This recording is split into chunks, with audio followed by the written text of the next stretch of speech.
Martin, Diane lead for mankind. We're explorers. Humanity has always hunted for knowledge in the unknown. We just take that a little more seriously than others. Exploring the universe, charting the unknown, that's what counts. What's out there?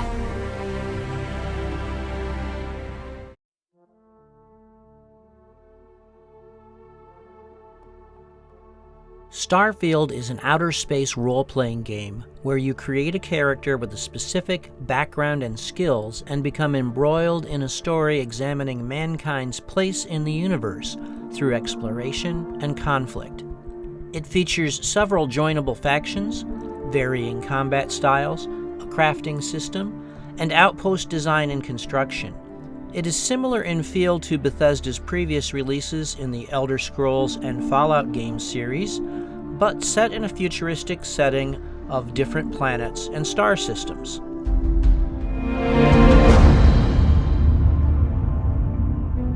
The character creator for Starfield is one of Bethesda's most detailed and offers a great deal of flexibility in terms of appearance.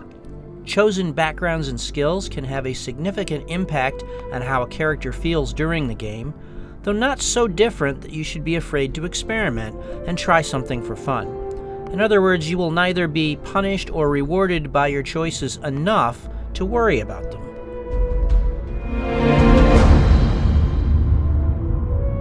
Starfield features a number of NPCs you can recruit to your travels. While some of them are generic, the companion options in the Constellation group have fully fleshed out quests and an approval system. These companions feature compelling voice acting and interesting backstories. However, if I compare them to companions from Bethesda's most recent RPGs, Skyrim and Fallout 4, they fall somewhere in the middle. They are certainly more interesting than most of Skyrim's companions, with the exception of perhaps Serana. Still, they fall short of the companions in Fallout 4, with the exception of maybe Strong. Sorry, Strong. I'm not sure what it is, but it just feels harder to connect to these characters in comparison. Perhaps it is related to the stiff facial animations, a weak spot for all of the NPCs in the game.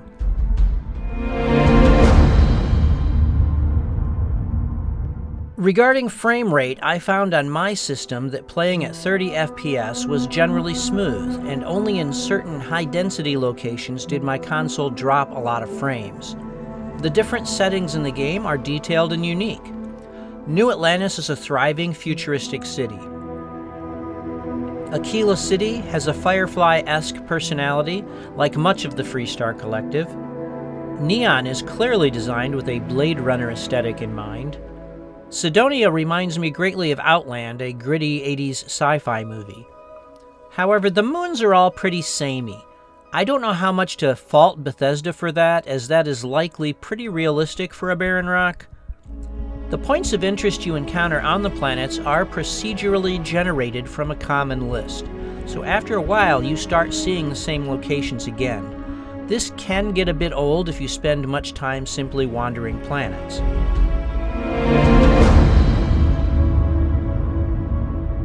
The main Starfield theme is excellent, and it is pretty memorable.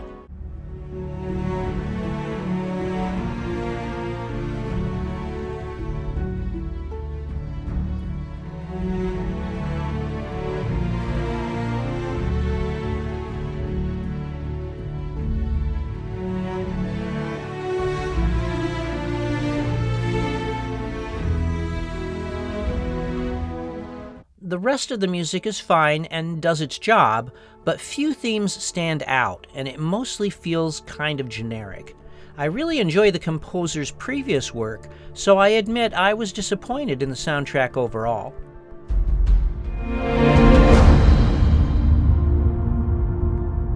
The combat is reasonably straightforward, but I found it engaging, though I am not particularly well skilled. You can adjust the settings in pretty granular ways for damage inflicted and damage received for both the player and for enemies.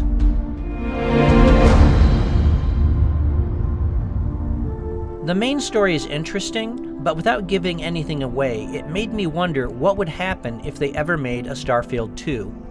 It is pretty philosophical in nature and asks some big questions. The faction quests are varied in style. The UC Vanguard story is perhaps inspired a bit by movies like Alien, and is an enjoyable, occasionally creepy one, featuring some political intrigue as well. The Freestar Rangers storyline is very much a Western in space. The Ryujin storyline is stealth-heavy and full of corporate backstabbing. The Crimson Fleet storyline has two options: play as an undercover agent trying to take down the ruthless Crimson Fleet pirates, or play as a pirate fighting against the United Colonies. There are also some really interesting side quests in the game, though you have to filter through a lot of the expected simple fetch quests and such to find them.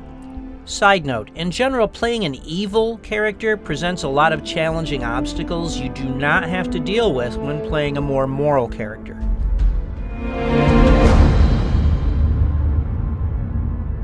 You can gain starships in the game via some quests, through purchase, or through piracy. Privateering if you were a good guy. The ship builder in the game will allow you to modify these ships or to build your own.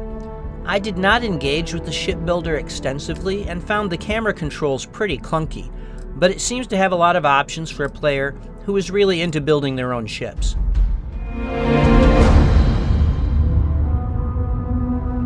You can also build outposts, which seems like Starfield's version of the settlement system from Fallout 4. However, outposts are not really integrated into the storyline and so are completely optional. The outposts are also not as alive as the settlements from Fallout 4, and for me they were one of the biggest disappointments in the game. Hopefully Bethesda will release another update at some point that will make outposts more interesting and more worth investing time in.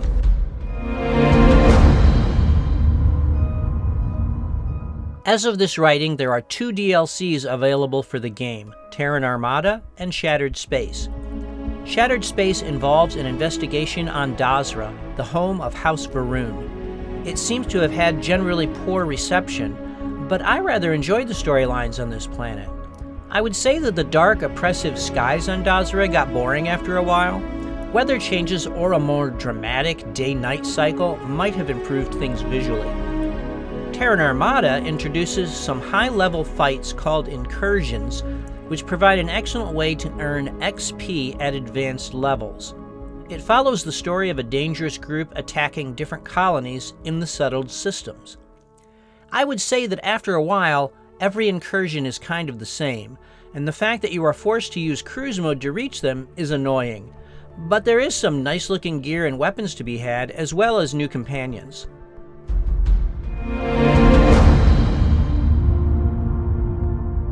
Starfield includes Bethesda's Creations menu, giving players access to a variety of mods, both free and paid.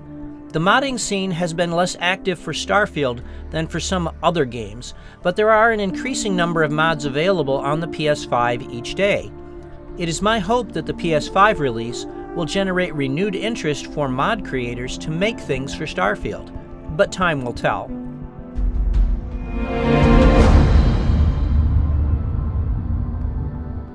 Overall, I find Starfield an enjoyable game and one I can see myself playing multiple times. It is certainly one of the most polished games that Bethesda has released, and though for me emotionally it falls short of Fallout 4 or Skyrim, it has improved in many ways since its original launch and may continue to do so. Is it worth your time? If you appreciate the setting, I would say yes, at least for one playthrough. Whether it offers you replay value very much will depend on your own feelings once you experience it, however. Thanks for watching, and I'll see you in the Starfield.